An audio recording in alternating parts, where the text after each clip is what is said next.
देश में कोरोना मरीजों का संक्रमण लगातार बढ़ता जा रहा है। अब तक देश में 56,342 लोग कोरोना के संक्रमण के शिकार हुए हैं, जबकि अब तक कुल 1,886 लोग ऐसे हैं जिनकी जान चली गई है कोरोना की वजह से।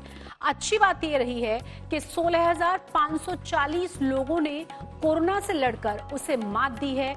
ठीक होकर ये लोग अपने घर पहुंचे हैं। तो राज्यवार क्या स्थिति है ये भी आप देख सकते हैं। सबसे ज्यादा जो मरीज हैं वो महाराष्ट्र में हैं, गुजरात, दिल्ली, राजस्थान, मध्य प्रदेश में। उसके बाद नंबर आता है उत्तर प्रदेश में भी 3,214 केसेस हो चुके हैं।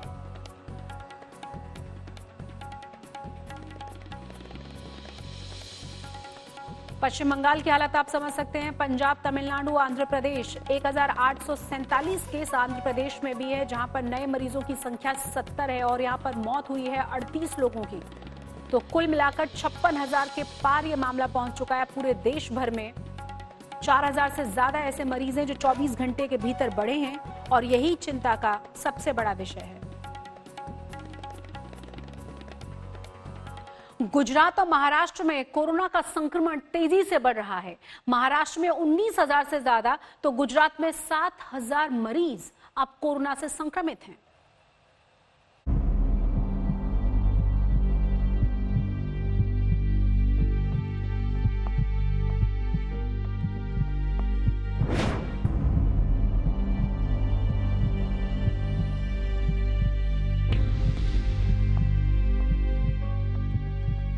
महाराष्ट्र में 19,000 कोरोना संक्रमित।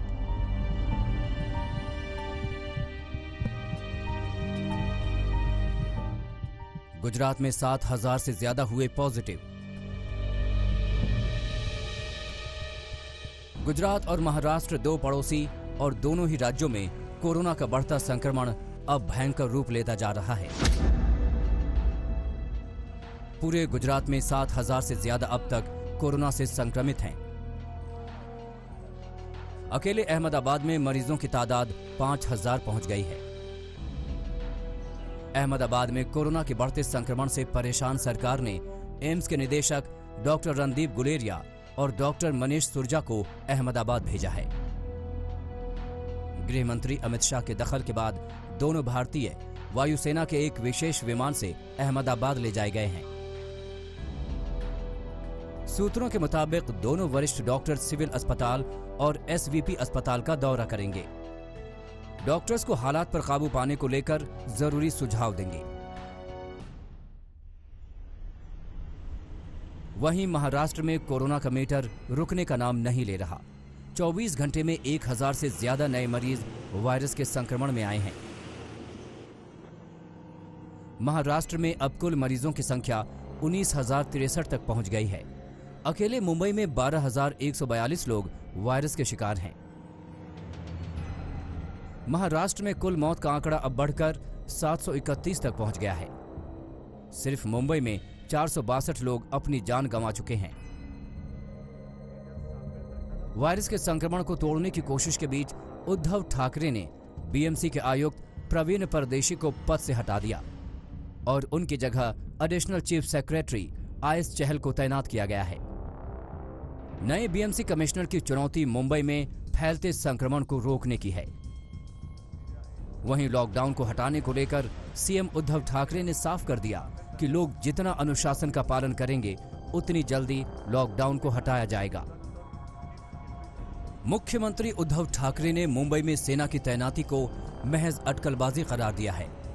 बरं झाल्यानंतर त्यांच्यातला थकवा तर गेला पाहिजे, तर तोपर्यंत जर अधिकचं मनुष्यबळ लागलं तर ते केंद्र सरकारकडे आपण कदाचित मागणी करू। हालांकि वो जबरदस्त दबाव में काम कर रहे मुंबई पुलिस को चरणबद्ध तरीके से राहत देने के फॉर्मूले पर विचार कर रहे हैं। दिल्ली से मिलन शर्मा के साथ पंकज उपाध्याय, मुंबई आज तक।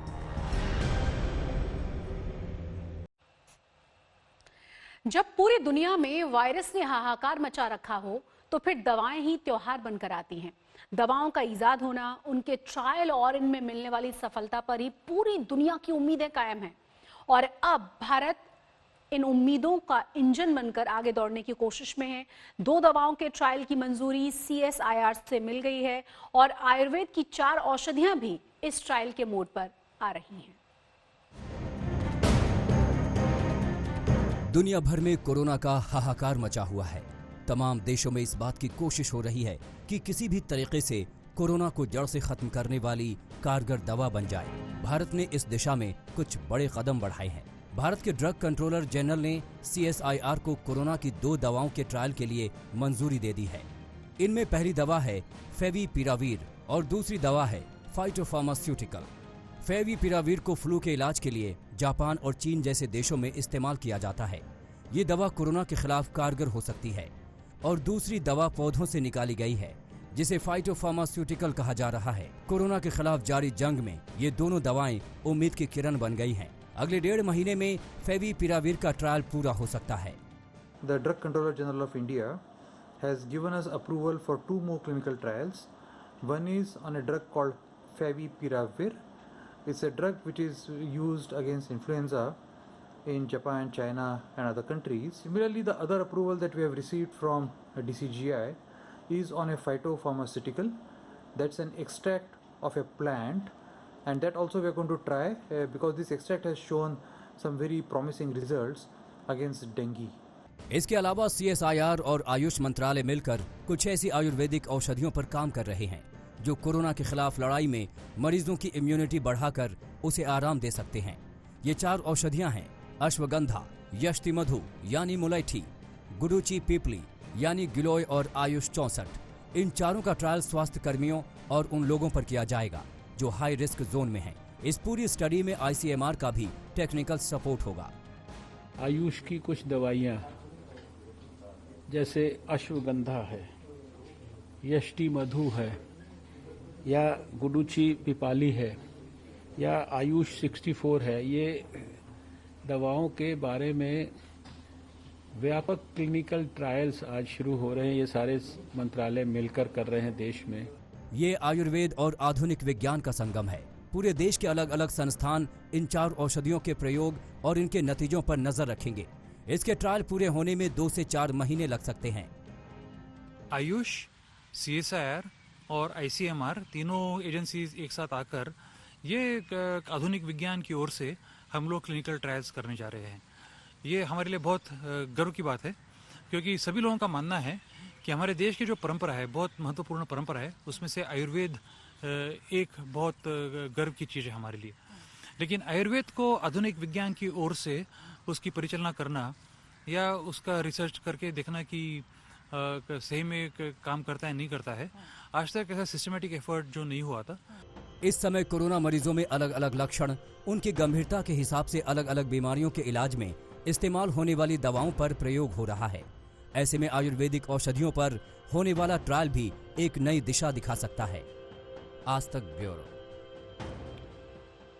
तो कोरोना के संकट काल में अमेरिका के वैज्ञानिकों ने रेमडेसिविर नाम की दवा के बड़े असर का दावा किया था और इसके बाद ट्रंप ने अमेरिका को बचाने के लिए इस दवा पर दांव खेला और अब जापान भी इस दवा को मंजूरी दे चुका है।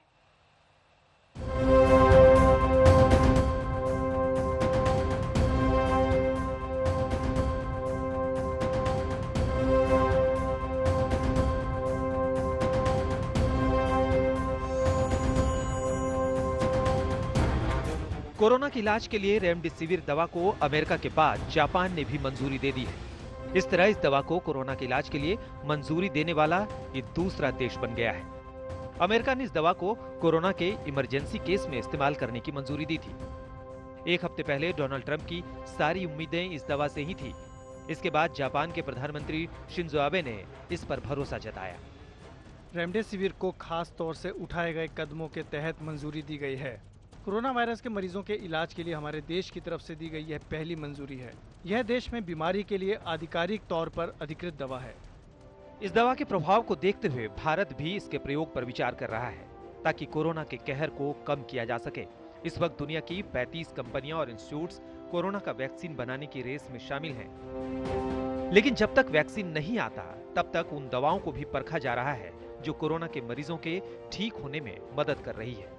अमेरिका की बायोफार्मा कंपनी जिलीड साइंसेज ने रेमडेसिविर दवा को लेकर कई ट्रायल किए थे जिनके नतीजों से उम्मीद बढ़ती चली गई। मार्च से इस दवा के ट्रायल चल रहे थे, तब रेमडेसिविर बनाने वाली इस कंपनी के हेड ने क्या कहा था, ये सुनिए।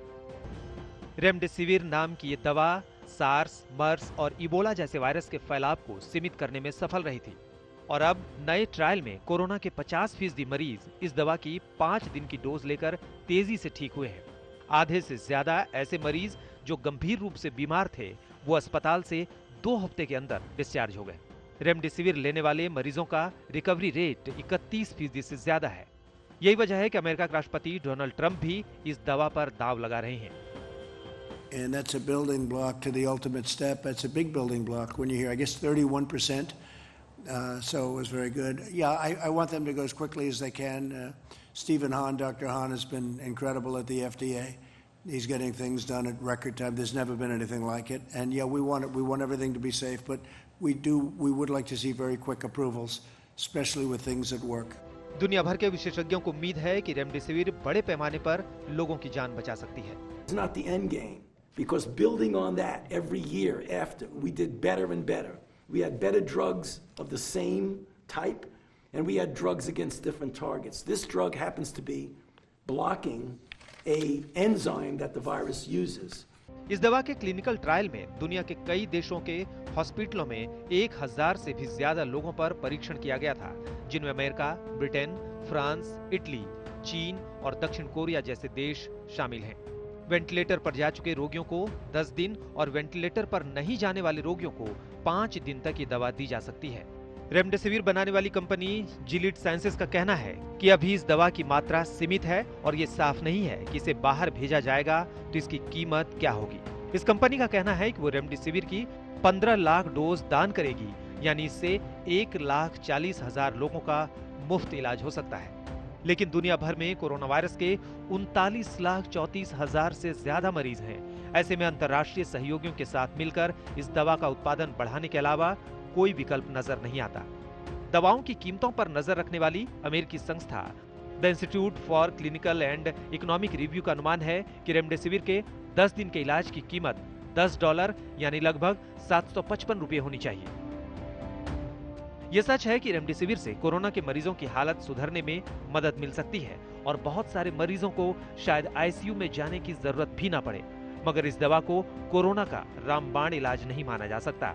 इसके लिए अभी कोरोना के सटीक वैक्सीन का इंतजार करना होगा। आज तक ब्यूरो। लॉकडाउन के बीच पुलिस पर लगातार हमला हो रहा है। कुछ लोग अभी भी लॉकडाउन का पालन करने को तैयार नहीं हैं। कल अहमदाबाद में पुलिस पर हमला किया गया, वहीं कई शहरों में भी पुलिस पार्टी बवालियों के निशाने पर थी।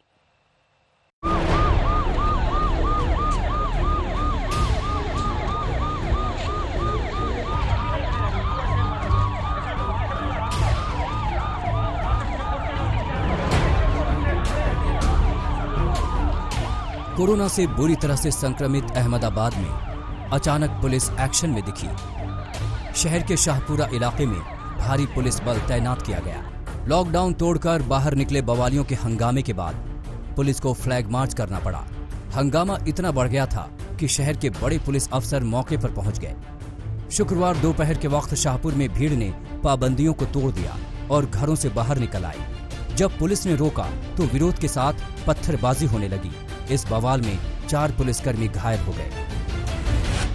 अहमदाबाद के शाहपुर इलाके में आज जब मेडिकल टीम यहाँ पे पहुंची थी, क्लस्टर क्वारंटाइन किया जा रहा था इस पूरे इलाके को, और उसी वक्त यहाँ पे रहने वाले कुछ लोगों ने पुलिस पे पथराव कर दिया। जो मेडिकल टीम थी उनके ऊपर यहाँ पे पथराव किया, आप देख सकते हैं, जिसके बाद जो पुलिस है, करीब 5 पुलिसकर्मी इसमें घायल हुए हैं और पुलिस को यहाँ से निकालने के लिए पुलिस को आंसू गैस के गोले यहाँ पे छोड़ने पड़े हैं। आप देख सकते हैं बड़ी तादाद में जो पुलिस है उसे यहाँ पे अब तैनात कर दिया गया है।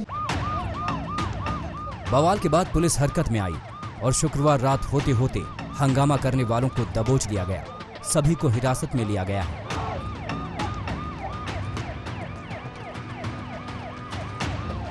आजू बाजू के लोगों से, आजू बाजू के छत से, गलियों से कुछ पत्थर पुलिस के ऊपर फेंके गए। धीरे धीरे करके कुछ और विस्तारों में ये पत्थर मारा फैला। पुलिस ने ऊपर तुरंत एक्शन लिया। हमारे आरएएफ की प्लाटून भी यहाँ पे डिप्लॉयड है। सभी लोगों ने मिलकर इसको कंट्रोल किया और हमने अभी 10 से 12 लोगों को अरेस्ट किया है, डिटेन किया है, और उसके बाद हम कायदेसर की कार्रवाई, अभी एफआईआर दाखिल करेंगे और उसके बाद बाकी लोगों का अरेस्ट करेंगे नाम खोलने के बाद। मध्य प्रदेश के सीहोर में गश्त कर रही पुलिस टीम पर गांव वालों ने हमला कर दिया।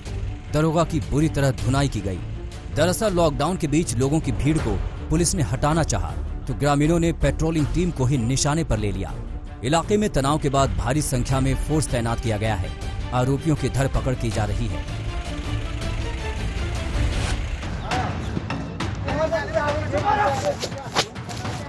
यूपी के नोएडा में चेकिंग के दौरान रिक्शा वाले को रोकने पर बवाल भड़क गया। रिक्शा चालक ने रोड पर पड़ी ईंट उठाकर दरोगा के सिर पर दे मारा। गंभीर हालत में दरोगा अस्पताल में भर्ती कराए गए हैं। आरोपी को पुलिस ने गिरफ्तार कर लिया।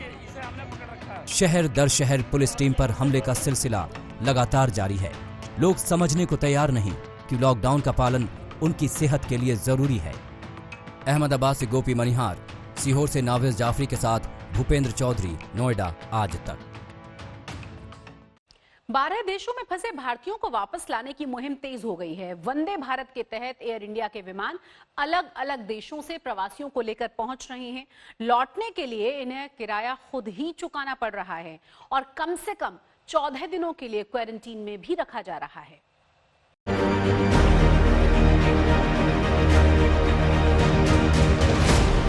वंदे भारत मिशन के तहत एयर इंडिया के 12 देशों में फंसे भारतीय नागरिकों को वापस लाने का अभियान शुरू हो चुका है। दिल्ली में सिंगापुर में फंसे भारतीयों को लेकर एयर इंडिया का एक विमान उतरा।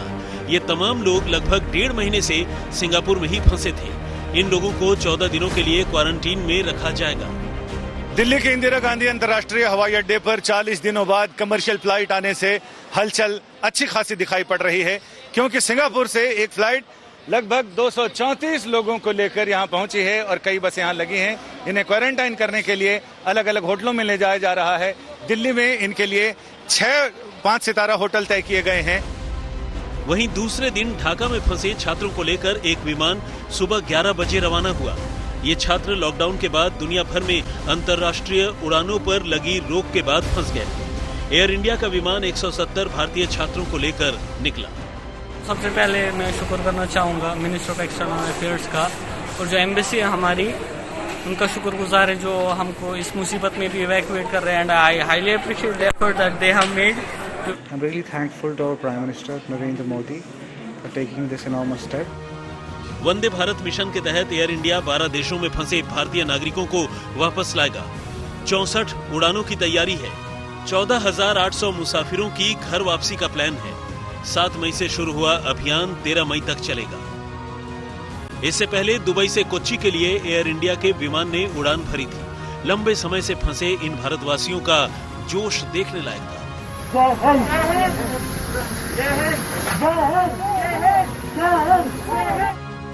विदेश से लौटने वालों में कई लोग ऐसे भी हैं जिनकी इस मुश्किल दौर में नौकरियां चली गई। ऐसे में उन देशों में रहना इनके लिए बड़ी परेशानी बनती जा रही थी। दिल्ली में संजय शर्मा के साथ आज तक ब्यूरो।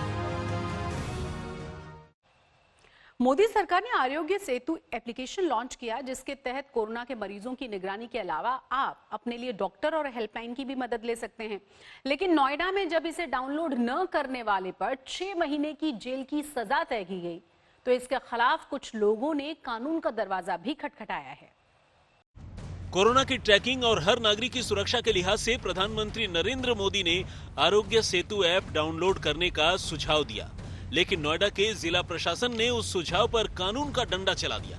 कुछ दिन पहले ये फरमान आ गया कि जो इस ऐप को अपने मोबाइल फोन में डाउनलोड नहीं करेगा उसको 6 महीने की जेल हो सकती है।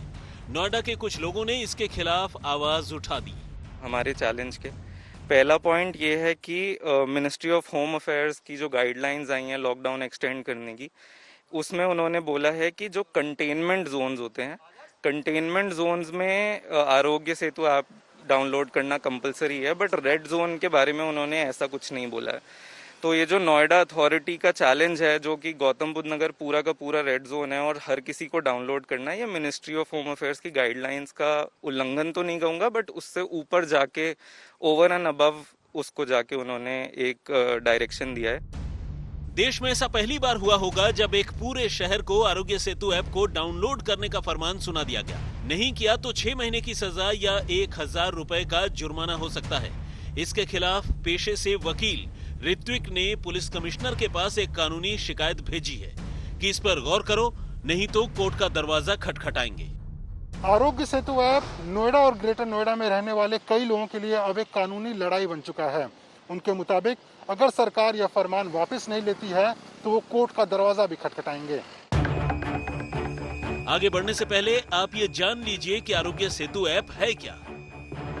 आरोग्य सेतु ऐप की मदद से कोरोना के संक्रमण के आकलन में मदद मिल सकती है। ये ऐप लोगों को कोरोना संक्रमित लोगों के नजदीक जाने पर सतर्क करेगा। ये सिर्फ ताजे मामलों का पता लगाएगा और उन्हीं लोगों को सतर्क करेगा जो संक्रमित व्यक्ति के आसपास हैं। ये आपको डॉक्टर से संपर्क का रास्ता बताता है और इसमें केंद्रीय और राज्यों के हेल्पलाइन नंबर भी उपलब्ध हैं। इसीलिए नोएडा में इसके कानूनी विरोध के बीच समर्थन भी हो रहा है। कभी हर आदमी नहीं चाहता किसी के फोन में क्या है क्या नहीं है। वो 6 महीने की सजा के प्रावधान को तो कुछ ऐसा करना चाहिए कि थोड़ा बहुत सरकार उसमें कोई उसको पेनल्टी लगा दे कि भी आपको इतने रुपए की पेनल्टी लगेगी। सोसाइटी के लिए भी एक गाइडलाइन बनाई है जिसमें हम लोगों ने ये मस्ट कर दिया है कि आरोग्य सेतु आपके मोबाइल पे होना ही है अगर आप अपनी ऑफिस, अपनी फैक्ट्री, चाहे अपने काम पे कहीं भी जाते हैं। हर इंसान जानना चाहता है कि कोरोना के मामले में उसके आसपास क्या हो रहा है, लेकिन सवाल किसी की गोपनीयता के उल्लंघन का उठा तो सरकार ने कहा ऐसा कुछ भी नहीं है। विरोध और समर्थन के बीच 4 मई से 9 करोड़ लोग इस ऐप को डाउनलोड कर चुके हैं। मुनीश पांडे, नोएडा, आज तक। अलीगढ़ मुस्लिम यूनिवर्सिटी में फंसे 1200 छात्र छात्राओं को स्पेशल ट्रेन के जरिए बिहार भेजा गया है। मेडिकल चेकअप के बाद बसों से पहले छात्र रेलवे स्टेशन भेजे गए और उसके बाद वहां से विशेष ट्रेन से उन्हें घर भेजा गया। एएमयू ने छात्रों से टिकट के पैसे नहीं लिए। तो तस्वीरें आपके सामने है, किस तरीके से छात्रों को उनके घर वापस भेजा गया, ये आप देख सकते हैं। और अच्छी बात यह है कि अलीगढ़ मुस्लिम यूनिवर्सिटी ने इसके लिए छात्रों से कोई पैसा नहीं लिया है। पहले विशेष बसों के जरिए रेलवे स्टेशन भेजा गया और उसके बाद ट्रेन के जरिए इन छात्रों को इनके घर तक पहुंचाया गया है। तो अब हम आपको दिखाते हैं एक तस्वीर कि पूरी दुनिया में कोरोना ने किस तरीके से कहर बरपाया है, कहां क्या स्थिति है, ये हम आपको बता रहे हैं। अमेरिका में आपको बता दें कि 13,21,785 मरीज हैं और यहां पर मौत का आंकड़ा पहुंच चुका है 78,000 तक। वहीं इंग्लैंड की बात करें तो यहां पर 2,11,000 मरीज हैं, 31,241 की इंग्लैंड में भी जान जा चुकी है। स्पेन की बात करें तो 2,60,117 मरीज यहां पर हैं, 26,299 की यहां पर मौत हो चुकी है कोरोना की वजह से। इटली में मरीजों की संख्या है 2,17,185, जबकि 30,201 लोग यहां पर ऐसे हैं जो जान गंवा चुके हैं। फ्रांस में मरीज हैं 1,76,089, वहीं 26,230 ऐसे लोग रहे हैं जो नहीं बच पाए कोरोना के कहर से।